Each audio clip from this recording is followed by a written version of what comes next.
Aaron, I want to bring out a voice from the past in discussing this, because when you see what Israel has been doing since October 7th, I personally was reminded of something that a Japanese admiral said.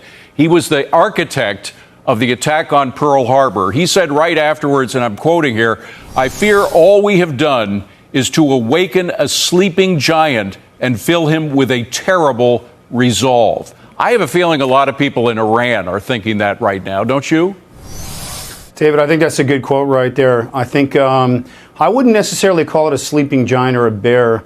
I would say that Iran has woken up a very deadly, quiet assassination group that is systematically going to dismantle the IRGC, the way we've been taking out leaders of Hezbollah, Ismail Haniyeh from Hamas.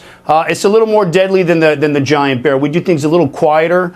But yeah, I definitely think that Israel is in the pocket right now. David, this is where we do our best work. It's in the vanguard. It's what you don't see and what you don't hear about. All of a sudden blows up 2,500, 3,000 pagers. It's what takes off the heads of terrorists. And it's what allows us to be able to reach very far. And it's our intelligence network, David. We have some of the best intelligence targeters for flipping and recruiting informants and assets across the planet. There was a former CENTCOM commander who was Frank McKenzie is his name, General Frank McKenzie. He was on television yesterday during one of the Sunday talk shows, and he said, talking about the Iranians and their sense of desperation, they view the election of President Trump as a direct threat to that regime's preservation. So have Iranians, the terrorists in Tehran, have they now picked a side and it's not Donald Trump? Well, I'm with you, David, on that one. Let me talk to the general real quick. I believe the general said that Israel was incapable of doing this on his own. And with all due respect to Cash is very smart. And we've been on many times before. Israel may not have a choice. Right now, this administration is very radical in terms of its policies, and I believe that it's the DC's policies or the White House's policies that have forced Israel to be able to go at this alone. But I want to say this.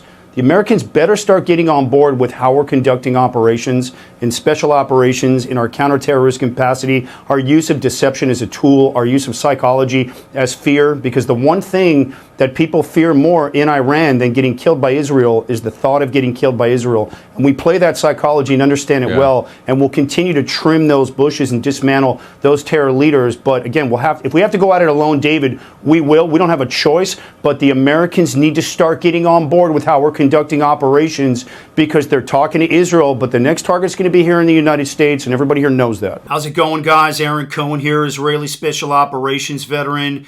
If you guys enjoyed that interview and you're a fan of my work, I've got some exciting news. I've just launched the Aaron Cohen Show podcast on YouTube. It's going to be even a deeper dive into my work in Israel and peeling back all those incredible magical operations that Israel's been pulling off. I'm also going to be combating that anti-IDF and anti-Israel misinformation garbage. But I need your help. Hit the link in my description or in my bio and grab yourself a mini sponsorship package. They start at about $25.